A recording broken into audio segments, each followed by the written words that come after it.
नजर बद के बारे में बताएं कि नजर बद क्या है और कैसे लगती है और कैसे पता चलेगा कि नजर बद लगी है। अगर आप बगैर किसी वजह के थकावट के शिकार है, अगर आपको बहुत ज़्यादा जो है ना इरिटेशन फील हो रही है, हर चीज़ से चिढ़ है, अगर आप को ना नींद पूरी हो रही है, अगर आप लेटते हैं ना आपको नींद आती है ना आपका जागने को दिल करता है, अगर आपके बाल गिरते हैं, आपके नेल्स ख़राब होते हैं, आपका कोलेजन सिस्टम पूरी तरह आपके फेस तक नहीं पहुंच रहा, अगर आपके जो माइंड की फ्रिक्वेंसी है वो आपके हार्ट की फ्रिक्वेंसी के नेरोज को सही कनेक्ट नहीं कर रही, अगर आपसे लोग दूर जा रहे हैं, अगर आपके स्किन प्रॉब्लम आ रही है, अगर आपके डाइजेस्टिव सिस्टम आ रहा है, अगर आपकी जो जॉब है या आपका जो बिजनेस है या आपके जो घरेलू मामलात है ये बगैर किसी वजह के ना खुद ब खुद खराब हो रहे हैं, तो इसका मतलब है कि आपको नजर लगी। और इसका हल क्या है? देखिए, हर नज़र की अपनी फ्रिक्वेंसी होती है। मैं अक्सर कहता हूँ कि ये जो टोटके हैं ना ये आप इस्तेमाल कर लेते हैं मगर वक्ती तौर पर शायद आपको इस पर फ़र्क हो, मगर आपने उस चीज़ को जड़ से निकालना। नज़र है क्या?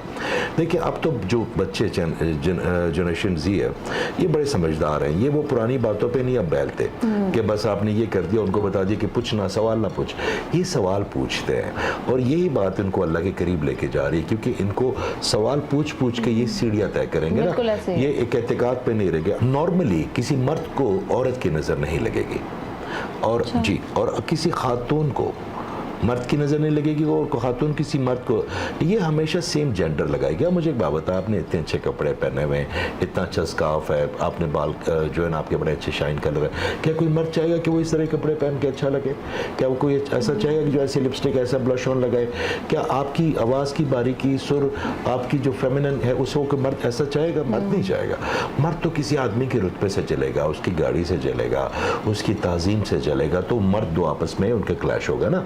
ख़वातीन ही ख़वातीन को करती है, ठीक है? तो अगर आपकी, मैं आपसे जेलस हूँ तो मैं एक एनर्जी क्रिएट कर रहा हूँ, जो मैं सोचूंगा उससे एक थॉट प्रोसेस में जब आएगा तो एनर्जी में कन्वर्ट होगा, ठीक है? और जैसे मैं आपको दूंगा तो आपकी, मेरी जो आंखें हैं ना ये बेसिकली बड़ा अच्छा मीडियम है। मैं अक्सर अपनी बहनों को ये भी कहता हूँ कि तस्वीरें ना लगाया करें सोशल मीडिया पे, बच्चों की स्पेशली, क्योंकि जो मैं आपको दूंगा तो आपको मैं एक पैकेट बना के दे रहा हूँ, उसमें खैर भी हो सकती है, उसमें शर भी हो सकती है। तो मेरी जो इमोशंस आप तक पहुंचेंगे, अगर आपका ऑरा स्ट्रांग नहीं है तो आपको नज़र बड़ी जल्दी लग जाएगी और आपकी बॉडी उस नेगेटिव एनर्जी को ले लेगी। आपको पता कि आपके नीले निशान क्यों पड़ते हैं? क्योंकि आपकी बॉडी डिज़ाइंड नहीं है नेगेटिव चीज़ों के लिए।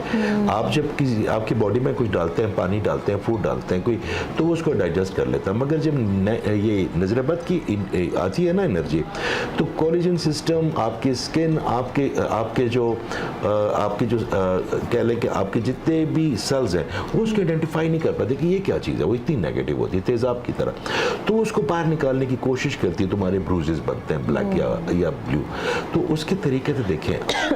आपको अल्लाह ताला ने 99 चाबियाँ दी हुई हैं, मेरे अल्लाह की कुर्बान जाऊँ, उनके हर नाम में एक बरकत। आप अगर सुबह उठें और आप सिर्फ सूरह कौसर बहुत अच्छा मीडियम है कि आप उनकी इतनी पॉजिटिव एनर्जी है कि अगर आप सूरह कौसर को 5 दफ़ा पढ़ के सिर्फ उसको, मगर उस तरह नहीं पढ़ना कि आप मोबाइल पे टिकटॉक भी देख रही हैं, आप बच्चों का बार शोर भी सुन रही हैं, आप ये भी कह रही हो, ये पूरा फोकस करके आपने उसका मतलब समझना है, मतलब समझना है। बिल्कुल ना, मेरे अल्लाह ताला की मौजूदगी को फील जब करेंगी ना तो आपको हर चीज़ में खैर नजर आएगी, शुक्र नजर आएगा, अपनी आंखों का शुक्र करेंगी अपनी। मैं तो दुनिया में जहाँ भी जाता हूँ वहाँ पे तरह तरह के बच्चे देखता हूँ, किसी कोई देख नहीं सकता, कुछ खा नहीं सकता, किसी कोई उनको कुछ को फीलिंग्स उनके डिजीज है, तो जब हम शुक्र करने में आ जाते हैं ना तो हमारी ऑटोमेटिकली फ्रिक्वेंसी इतनी हाई हो जाती है जहाँ पे कोई ब्लैक मैजिक, कोई नज़र, कोई चीज़ आ ही नहीं सकती।